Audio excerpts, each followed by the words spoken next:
2022년 12월 급발진 의심사고로 12살 이도현 군이 세상을 떠나고 운전자였던 할머니도 크게 다쳤습니다.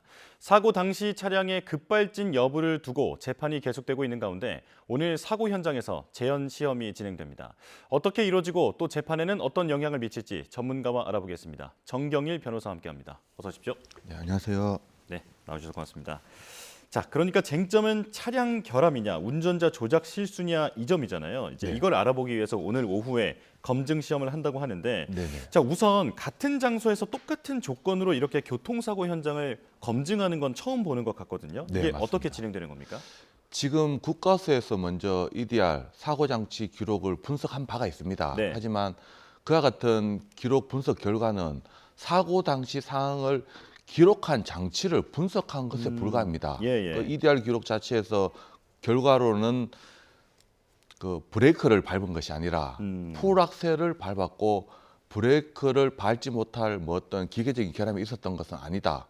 쉽게 말해서 차량은 아무런 문제가 없고 예. 운전자가 브레이크가 아닌 악셀을 밟았다라는 아. 결과였는데 이 건에 대해서 블랙박스 영상이나 CCTV로 비정상적인 주행 행태는 나타나고 있습니다. 예. 똑같은 속도와 똑같은 거리 장소에서 똑같이 시연을 하는 것입니다.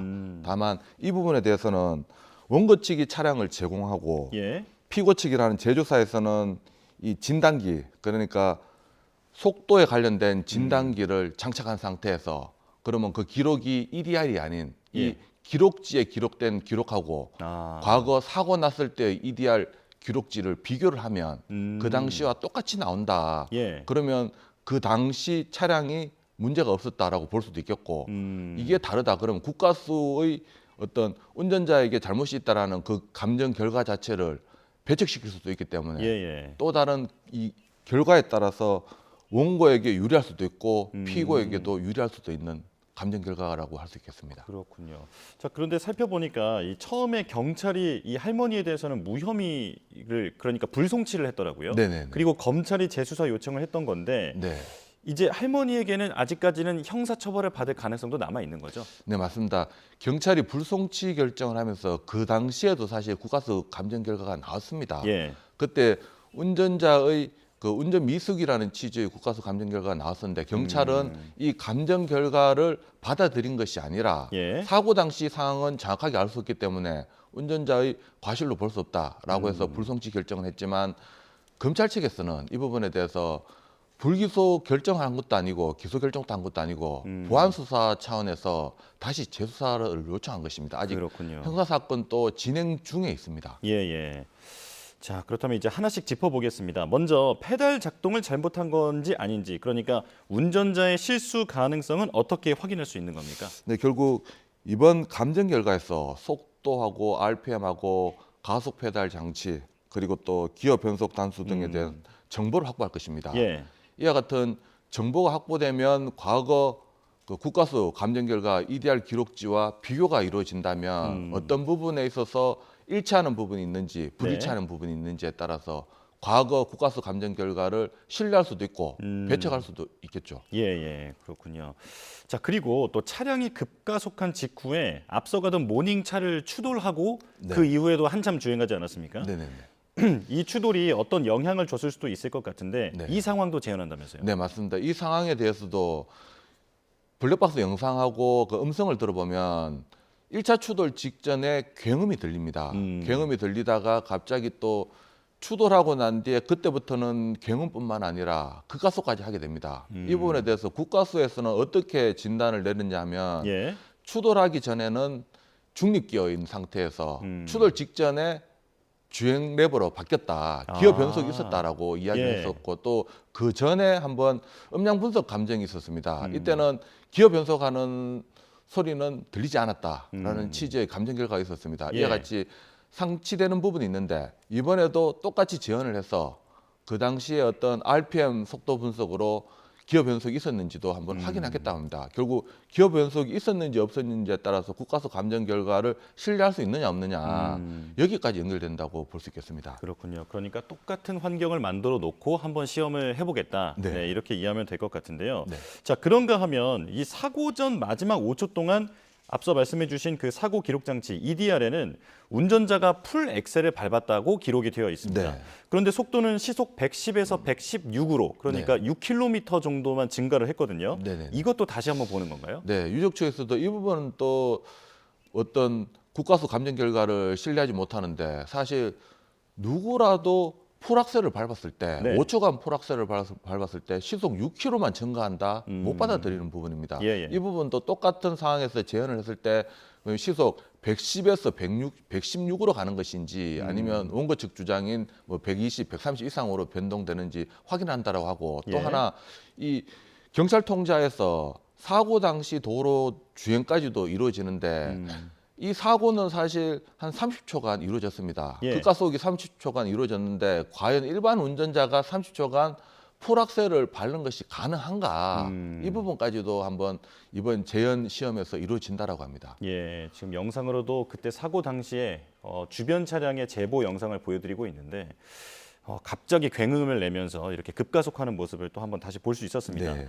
자, 이번 시험 결과가 재판에도 큰 영향을 미칠 것 같은데 어떻게 전망이 됩니까? 네, 맞습니다. 지금 이 운전자의 운전 미숙이라는 부분에 대해서는 국가수 감정 결과, EDR 분석 결과가 어떤 결정적인 영향을 끼치고 있습니다. 네. 사실 이와 같이 영상만을 보고 또 블랙박스 음성을 들어본다면 일반인이 생각하기에는 운전 미숙이라기보다는 차량 결함으로 봅니다. 사실 제가 여기서 봐도 또 그럼 손자 이름을 또 계속 부르기도 하시잖아요. 네, 맞습니다. 네. 영상 보면 브레이크가 작동이 안 된다라고 이야기하고 손자 이름 또 다급하게 그렇죠. 참 안타깝게 부르는 모습이 보이는데 또 사고가 순식간에 일어난 것이 아닙니다. 예, 예. 계속적인 급가속이 이루어지고 급발진되는 상황에서 마지못해 최후의 수단으로 어떤 충돌 사고가 일어난 것이나 마찬가지거든요. 예. 그런데 지금과 같은 경우에서 그 EDR 분석 결과지가 운전자가 브레이크를 안 밟았고 악셀을 밟았다라고 하는 그 결과에 따라서 지금 운전자에게 불리한 형상이고 또 운전자가 밝혀야 되는 입장인데 예. 이 부분에 대해서 이번 사고 재현에서 EDR 검사 결과지와 다른 결과가 나온다. 예. 그러면 기존 지금까지 신뢰했었던 EDR 분석지는 효력이 없어집니다. 그렇다면 결국은 운전 미숙이 아니라 차량 결함에 좀 더 가까워진다라고 볼 수 있겠습니다. 그렇군요. 자, 그런데 이 검증이 할머니 측 그러니까 문제를 제기한 원고 측에서 비용을 대고 실시하는 거라고 들었습니다. 네. 이게 현행법상 소비자가 결함을 입증해야 하는 그 법 때문에 그런 거죠? 네, 맞습니다. 사실 모든 법률적인 분쟁에서 주장자가 입증해야 되고 뭐 신청자가 어떤 비용을 부담해야 되는 건 맞는데 사실 이 건은 형사건도 사실 같이 처음부터 진행되고 있었습니다. 예. 그렇다면 사실 국가수에서 이와 같이 EDR 분석만 하는 것이 아니라 사고 당시와 똑같이 재현하는 식으로 어떤 감정 결과도 같이 했었더라면 이와 같은 피해자라고 지금 생각하고 있는 이 유족 측이 이런 비용까지는 부담하지 않았을 것입니다. 지금 예. 민사소송에서 이 손해배상 청구 소송을 제조사에게 하고 있는데 그 입증이 부족하니까 이 유족 측에서 수천만 원의 비용을 들이면서 감정을 신청해서 지금 이 감정 재현이 이루어진다라고 합니다. 예. 자, 영상으로도 이 차량이 얼마나 더 다급했던 상황인지 이걸 다시 한번 분위기를 느낄 수가 있는데요. 자, 그래서 이 사고 이후에 그 유족들이 법 개정이 필요하다고 호소를 하면서 이른바 도현이법을 이제 제출을 하지 않았습니까? 이제 논의가 시작이 됐는데 국회에서 논의가 됐는데 현재 진행 상황은 어떻습니까? 네, 도현의법이 뭐냐면 제조물 책임법 중에 일부인데 사실 이 제조물 책임법도 민법의 특별법입니다. 네. 먼저 조금 거슬러 올라간다면 민법에 따르면 어떤 피해자가 가해자에게 책임 묻기 위해서는 가해자의 과실이 있어야 됩니다. 네. 과실이 없으면 책임 묻기 곤란한데 제조물 책임법은 과실이 없더라도 어떤 제품의 결함이라도 있으면 그 결함에 대해서 손해배상 책임을 물을 수 있습니다. 예. 그러면 이와 같은 제품이라 할 수 있는 차량의 결함이 있으면 제조물 책임법에 따라서 제조사의 책임 물을 수 있는데 문제는 이 결함을 소비자가 밝혀야 되는데 그 어려움이 있습니다. 예, 예. 이 부분에 대해서 도현이법은 이 차량 결함으로 의심되는 급발진 사고의 경우에는 그 피해자가 입증하는 것이 아니라 예. 제조사가 입증하게끔 입증 책임을 전환하는 취지의 입법안입니다. 예, 예. 그렇군요. 자, 그런가 하면 또 페달 블랙박스 의무화 뭐 이런 얘기도 사실 운전자들 사이에서 많이 나오는데 네네네. 이건 혹시 진전된 게 있습니까? 사실 페달 블랙박스라는 부분은 운전자들이 자신들이 불안하고 억울함을 막기 위해서 그나마 미봉책으로 자신의 비용을 들여서 장착하는데 네. 사실 이와 같이 급발진에 대한 위험에 노출되어 있다. 제조사는 나몰라라고 있는데요. 네네. 이 부분에 대해서는 발상의 전환이라고 할 수도 있겠지만 제조사에서는 보통 제품에 대해서 어떤 문제가 발생되면 다른 자동차를 제외한 일반 제품은 묻지마 에이스라고 할 정도로 에이스가 상당히 잘 됩니다. 예. 마찬가지로 이 차량 제조사에서도 뭐 페달 블랙박스 장착 자체를 홍보 수단으로도 사용할 수 있거든요. 예. 그러지도 못하고 있고 지금 또 페달 블랙박스 장착을 의무화하자는 취지로 진행은 되고 있지만 아직까지 어떤 결과가 나타난 것은 없습니다. 그렇군요. 자, 이제 또 다른 사건도 짚어봐야 해서요. 빠르게 넘어가 보겠습니다. 자, 다음 사건. 을 갔던 초등학생이 주차하던 버스에 치여서 숨지는 안타까운 사건인데 네. 과실치사로 입건된 인솔교사에 대해서 동료 교사들이 탄원서를 제출하기도 했습니다. 저희도 네네. 보도로도 전해드렸는데요. 네. 이제 그 교사들에 대한 재판이 오늘 열리는 거죠. 네, 맞습니다. 사고는 2022년 11월 달 강원도에서 이게 체험학습 가는 버스에서 학생들을 인솔하는 과정에서 그 학생이 네. 버스에 치여서 사망하는 사건이 있었는데 버스 운전자뿐만 아니라 인솔교사 2명까지도 업무상 과실치사 혐의로 기소를 했고 오늘 첫 재판이 열린다고 합니다. 예, 사실 예. 업무상 과실치사죄에 따른다면 피해자와 합의하더라도 5년 이하의 금고형 또는 2천만 원의 벌금형이 처해지는데 특히 교사 같은 경우에는 이 집행유예형이라도 선고되면 예. 이 부분에 대해서는 당연 퇴직 사유에 해당됩니다. 사실 뭐 그런 부분 한 생명이 침해당한 부분에 비할 바는 못 되지만 예. 또 교사의 이런 체험 학습 과정에 또 많은 영향을 끼칠 수도 있는 부분이 있기 예, 때문에 예. 또 이렇게 많이 논란이 또 되고 또 이슈화도 되는 것 같습니다. 그렇군요. 자, 근데 사실 이런 현장 체험 학습에서 아이들이 다치거나 하는 일들은 자주 있었던 일들인데 네. 과거 사고에는 판례가 어땠는지 소개를 좀 해주실까요? 네, 사실 이와 같이 어떤 현장 학습 과정에서 안전사고라고 할 수 있는 사고가 발생했을 때 여기에 대해서 민사적인 손해배상 책임과 형사처벌 두 가지로 나눌 수 있습니다. 네.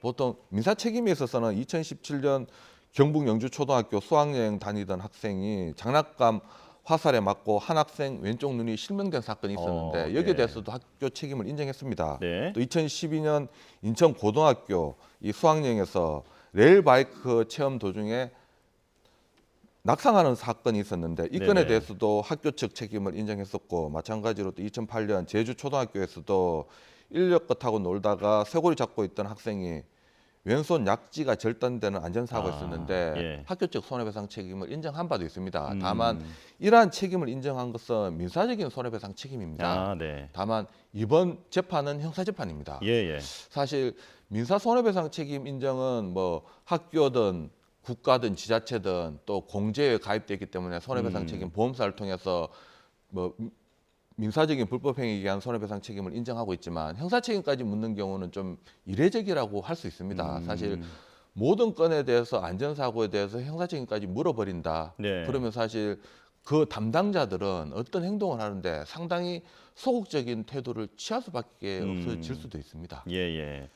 자, 그러니까 하나같이 안타까운 사고입니다만 이제 그러니까 현장 교사의 책임 여부를 따지는데 네. 가장 중요한 쟁점은 정말로 그 사고를 막을 수 있었느냐 하는 부분이겠죠. 네, 결국 인솔교사의 책임 범위가 어디까지 있냐. 여기에서 책임 범위 내라면 당연히 책임을 져야 되는 것이고 형사처벌 피할 수 없습니다. 하지만 네. 책임 범위 벗어난 부분이라면 사실 형사적인 책임은 피할 수 있습니다. 예. 뭐 이런 일반론적에서 조금 더 일반론적으로 이야기 드린다면 사실 블랙박스 영상이나 CCTV나 좀 명확하게 밝혀진 바가 없기 때문에 저도 사실 조심스럽습니다. 네네.